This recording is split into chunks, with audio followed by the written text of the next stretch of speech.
Voilà, donc je suis à Cédrienne, au centre pratiquement de l'île de Djerba. Je vais donc devant un très beau Menzel. Il faut savoir que Djerba dans le temps donc, était un ensemble de Menzel desservi par un grand réseau ramifié de pistes sablonneuses. Et le Menzel se formait nécessairement donc d'une habitation traditionnelle djerbienne, avec aussi à côté donc de l'habitation principale une maisonnette d'hôtes appelée donc Marzenedef. Et puis dans le Menzel on trouve justement le verger et les potagers, parce que le djerbien vivait en autarcie. Alors il pratiquait justement l'agriculture, il avait son propre potager, son propre verger, et d'ailleurs il vendait l'excédent donc de ses produits agricoles sur les marchés donc locaux dans les principales villes et villages de l'île de Djerba. Alors, justement, alors on voit donc le verger est déjà planté d'arbres fruitiers tels que le pommier, poirier, pêcher, vigne, grenadier et autres, mais surtout donc d'oliviers et de palmiers. Le nombre donc des oliviers et de palmiers à Djerba se compte par des centaines de milliers. Et justement, les palmiers et les oliviers à Djerba constituent l'essentiel même du couvert végétal. Donc c'est pour ça donc j'aimerais bien parler un peu de la culture des oliviers donc à Djerba. L'olivier donc est un arbre millénaire, et la plantation des oliviers à Djerba donc en Tunisie remonte déjà à l'époque phénicienne.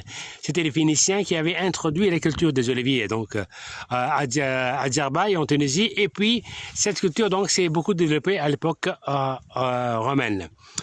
Alors, dans les grandes oliveraies, bien sûr, les oliviers donc se comptent par des centaines de pieds.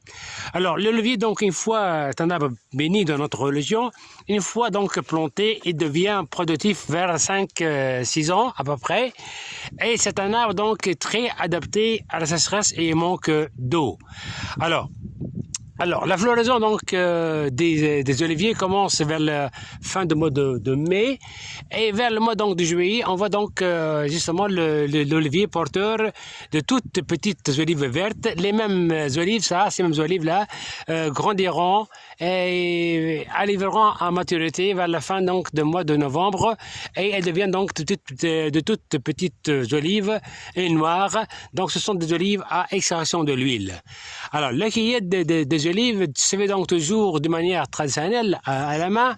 Alors, il se fait donc d'étaler donc un drap, une bâche ou bien un drap donc autour de l'arbre, puis on installe une double échelle, et en s'aidant d'un peigne ou comme dans le temps de deux cornes de gazelle pour donc arracher les olives donc et les faire tomber donc sur justement la couverture, le drap donc étalé autour de l'arbre. Alors, on procède donc ainsi donc d'un arbre à un autre.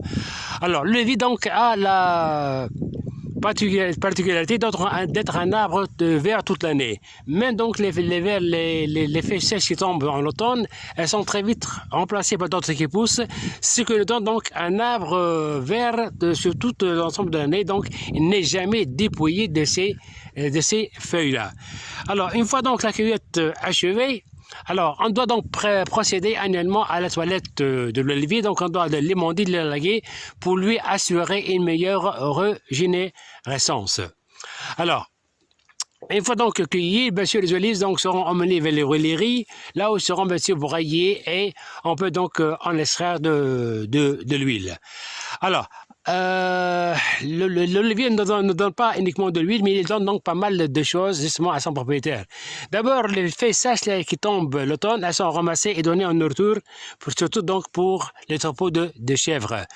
De même donc, les branches que l'on coupe servent dans le temps donc à faire la cuisson dans les anciennes cuisines traditionnelles, et de même donc on peut en faire avec les branches donc d'olivier donc du charbon.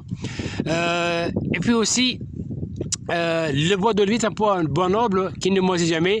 C'est pour cela que dans le temps, les fameux coffres de mariage qu'on offrait à la mariée étaient donc fabriqués en bois d'olivier. Alors, en plus des oliviers, bien sûr, il y a les palmiers. Alors, les palmiers aussi se comptent par des centaines de milliers. Et le palmier, donc, c'est un arbre aussi, donc, aussi précieux que l'olivier. Une fois donc planté, donc, le palmier devient productif vers l'âge de 5 à 6 ans et peut atteindre une hauteur de 10 à voire 15 mètres dans certaines régions. Mais à Djerba, comme on dit, le palmier pousse bien mais fructifie mal. Je m'explique. C'est vrai que le palmier à Djerba nous donne des dattes, mais ce sont des dattes plutôt sèches et très moins sucrées que les dattes qui nous proviennent des oasis sahariennes de Kibli, 12, Nefta et Tozer et qu'on exporte à l'étranger. Par contre, donc, les dattes djerbiennes sont consommées localement où elles sont donc vendues, donc c'est les marchés locaux. Alors, là aussi, une fois donc la floraison des palmiers, elle commence justement au mois de mai et la fécondation donc se fait soit au gré du vent, soit par l'intervention de l'homme. Mais pour faciliter la fécondation, alors un spécialiste doit grimper donc un palmier mâle et cueillir les fleurs riches en pollen et les glisser dans la spate entreouverte d'un palmier femelle. Ainsi donc la fécondation est facilitée. Ensuite, on doit donc coudre la spate là et puis on le laisse à la nature faire le reste du boulot, comme on dit. Alors, avec l'arrivée donc de l'été, cette ligature s'en prend d'elle-même et on peut donc voir sortir du cœur même des palmiers femelles des régimes porteurs de toutes petites dattes. Alors, justement, l'été, les palmiers réclament beaucoup d'eau et de chaleur. L'eau fait défaut à Djerba parce qu'il n'y a pas de sursaut, alors que le palmier a besoin d'être irrigué et puis aussi, il a besoin de la très grande chaleur. De même, la très forte humidité à Djerba, due à la mer, empêche justement, entrave la maturation des dattes. C'est pour cela que les dattes djerbiennes donc ne mûrissent jamais comme les dattes donc des palmiers qui existent dans les oasis sahariennes. Alors, la cueillette, donc, les dates arrivent en maturation vers la fin d'octobre, début novembre, et là, donc, on doit passer à la cueillette. Et la cueillette, donc, se fait selon un travail à la chaîne. Il y a 3 personnes qui assurent donc, la cueillette des dattes. Le premier, donc, grimpe le palmier et se pointe au cœur même du palmier. Un deuxième, donc, s'accroche au milieu de l'arbre et un troisième reste debout au pied de l'arbre. Le premier, donc, coupe les régimes un à un et les passe au second, à son tour, qui les passe au troisième, rester debout au pied de l'arbre. Une fois donc la récolte assurée, là aussi, il faut procéder à la toilette du palmier, en donc l'émonder pour le débarrasser de ces, justement, palmes devenues sèches et inutiles. Et là aussi, le palmier donc ne donne pas que des dattes, mais donne donc aussi pas mal de matériaux, justement, de matières premières au vannier de Djerba. Justement, les feuilles du palmier servent justement à la tresse des chapeaux. De même, les couffins aussi étaient tressés donc en feuilles de palmier. Avec les nervures de palme, on fabriquait justement des chaises et des tables. Les tiges des régimes aussi donc des dattes servaient à la fabrication des tamis avec lesquels on bannait justement les olives. De même, le bois donc de palmier était utilisé donc soit donc pour la fabrication des portes des maisons ou encore pour la toiture des maisons. Alors, le palmier donc est un arbre centenaire, mais une fois qu'il devient vieux et improductif, à ce moment-là, on les lave complètement pour en extraire justement le jus qu'on appelle le lagmi. Alors, il suffit donc, le procédé est simple, il suffit donc d'élaguer complètement le palmier. Ensuite, on pratique quelques incisions au cœur même du palmier pour en extraire le jus. Alors, on y accroche une gogolette et bien sûr la sève s'égoutte donc et se déverse dans la gogolette. Alors, consommer le jour même, il est très sucré et ça donne un jus vraiment très savoureux et c'est un très bon laxatif. Par contre, si on le laisse en contact avec de l'air pendant une journée, il va se fermenter, s'alcooliser et bien sûr le soulard se saoule avec. Voilà. Donc, de même, les noyaux donc des dattes là ne sont pas jetés, elles sont donc données aussi en nourriture pour les dromadaires. Ouais, donc rien donc n'est jeté, tout est exploité aussi bien du palmier que de l'olivier. C'est pour cela qu'à Djerba, ce sont les palmiers et les oliviers donc qui constituent l'essentiel même du couvert végétal. Voilà. Donc, en gros, pour ce qui est de la culture des oliviers et des palmiers. Et voilà donc un exemple donc d'un Menzel. Voilà. Voilà.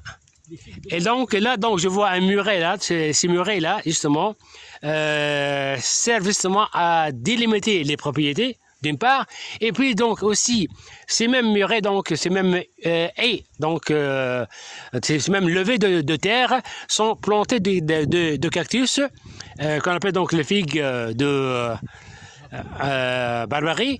Alors c'est donc ces cactus là donc dont des fruits qui sont donc comestibles qu'on mange.